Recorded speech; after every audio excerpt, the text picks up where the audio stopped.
Do you know what I abhor? What I don't like, what I dislike, what I hate? It's a strong word, hate, isn't it? But there's no getting away from the fact that when I think about this and I see it firsthand, or I see it fictitiously on the TV, or I hear about it from somebody else, it gets my hackles up, makes me spine tingle, gets me annoyed, gets me angry. I can feel that working in the pit of my stomach that I don't like this. What am I talking about? Bullies. That's what I'm talking about. From when I was bullied, I guess, or someone was trying to bully me when I was a lot younger and I didn't know how to handle it, to how I faced it, to seeing other people being bullied, to seeing my friends and coaches feeling threatened by people in a physical manner. Bullies really annoy me. And here's the weird thing. When I talk about self-protection, which is what I practice, which I've trained in, it's never about the retaliation.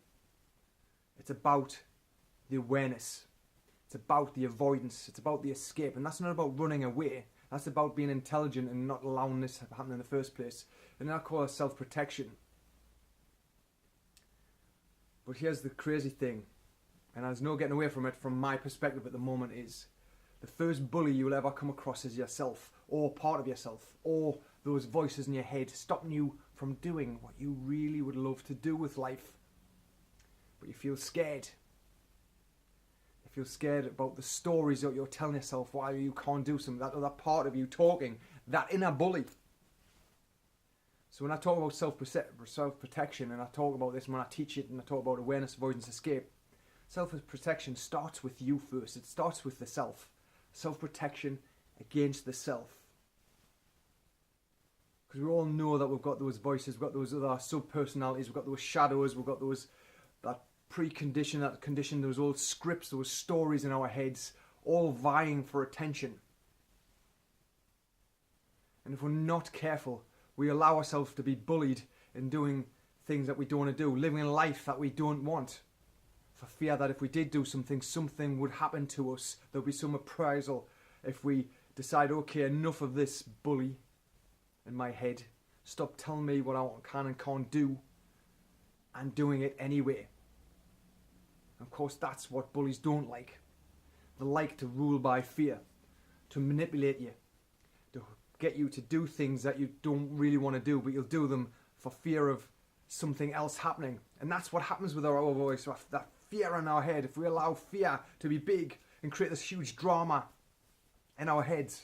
I've been there many times. As I say, when I was younger, when I had dealings with a guy who took it upon himself to do a dislike to me and threatened me one night when I was with my girlfriend, now wife, in the car.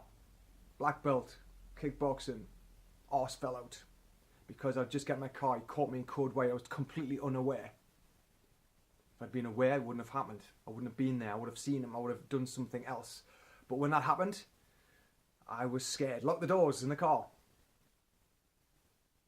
Felt shame and guilt and cowardice then. I don't know. Because it ate me up inside for weeks. And the only way I dealt with it is to go and face it.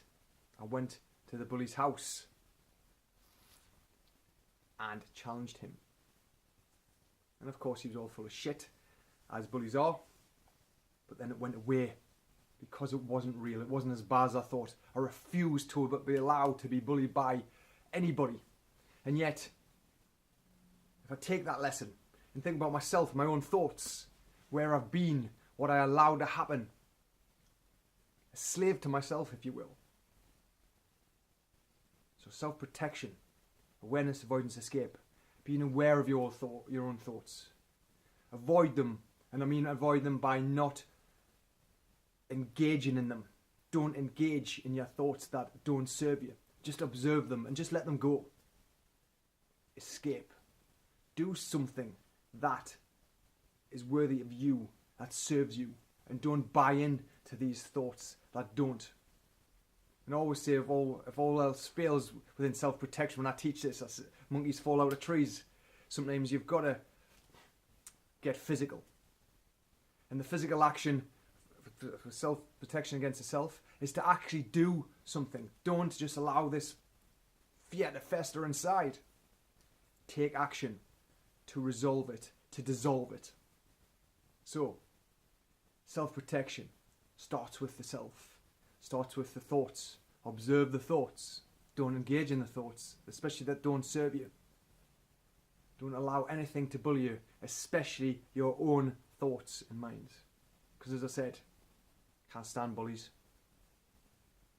They wind me up.